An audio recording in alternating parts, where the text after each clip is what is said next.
Now we are on Ahsoka Episode 3, and let me say this, watching this alone was arguably the worst experience I've had since TLJ.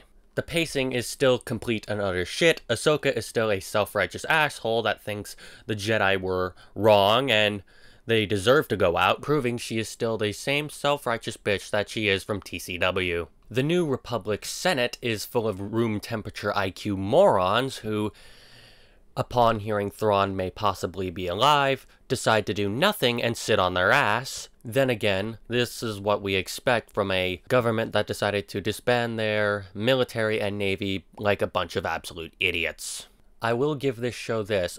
Sabine obviously has more training than Rey ever will. It is still completely hampered by the fact that she isn't a Force user or remotely Force sensitive, and the only character to state that with an actual IQ is a goddamn robot. It also doesn't help that the stunt person for the quote-unquote, training is painfully obviously not remotely similar in body structure to the actress in any way, which, given the strenuousness of this fight scene, which is next to nothing at all, I just wonder why a stunt double was even brought in to begin with. It's not helped by the still incredibly wooden acting and the bum rush to the hyperdrive ring, which surprisingly isn't the stupidest thing in this episode. There is Ahsoka and Sabine, one of them being a Jedi, deciding to put innocent space whales in the line of fire to avoid the enemy, which endangered the lives of more than a dozen of those species, and it is a Jedi's duty to protect life, and seeing Ahsoka blatantly disregard this for probably the 100th time is not shocking at all. But by far the stupidest thing in the episode that made me break out into a fit of uncontrolled laughter is her facing off against the enemy starfighters when they have her cornered in what can I only describe as her wetsuit with extra steps. Also, the show looks to be ripping off Timothy Zahn, which honestly I'm not surprised given how Thrawn is in it, and it is implied that Thrawn is in another galaxy, which I don't understand how.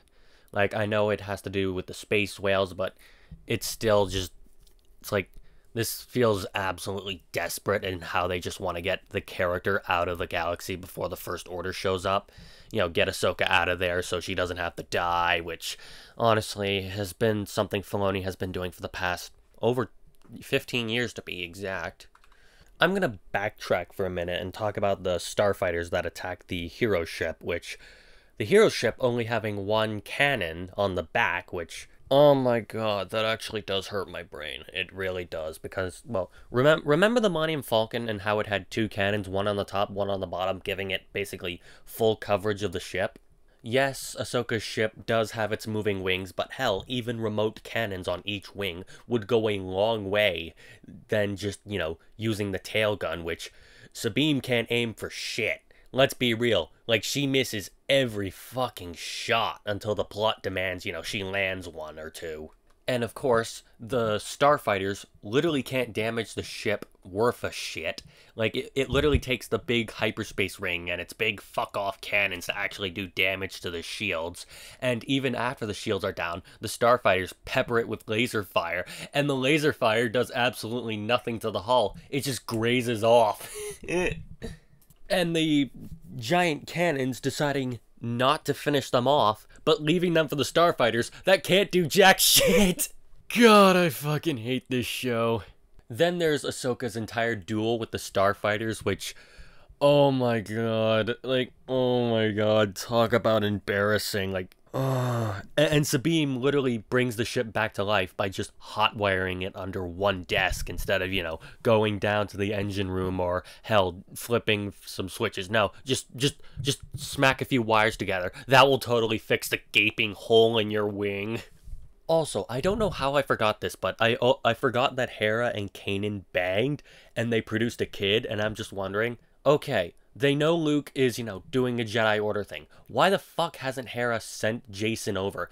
And don't even get me started on the name. And I hate that they're basically just cherry-picking the name at this point, but then again, this is Filoni we are talking about, and while he is proven to be the death of continuity and the main contributing reason why the old expanded universe completely and utterly fell apart. I highly recommend checking out Mandalore's video on why TCW does not fit into Legends. It hits the nail so hard on the head. It honestly, it is astounding on how much that show fucked up. And it also fucked up the movies, by the way, which is G canon. That shit is irrefutable.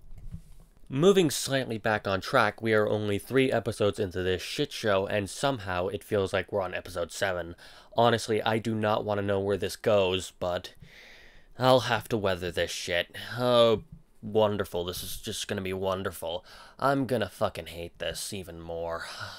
Or I could just abandon this show like how Ahsoka abandoned Anakin Skywalker during a time of great need, proving herself to be an absolute douchebag that only, believes in herself, and deciding to, fuck over the one she considered borderline father figure. But then again, Ahsoka is a flaming bitch. I'm not expecting great things from the next episode. Honestly, I'm expecting it to get worse from here. God, I hope I'm wrong, but then again, Filoni's work has never been good under any circumstance.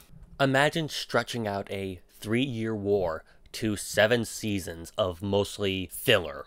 That's all I'm gonna say for today's video, because honestly, if I go any longer, it will turn into an unfiltered rant with basically every swear word in the book thrown at this show.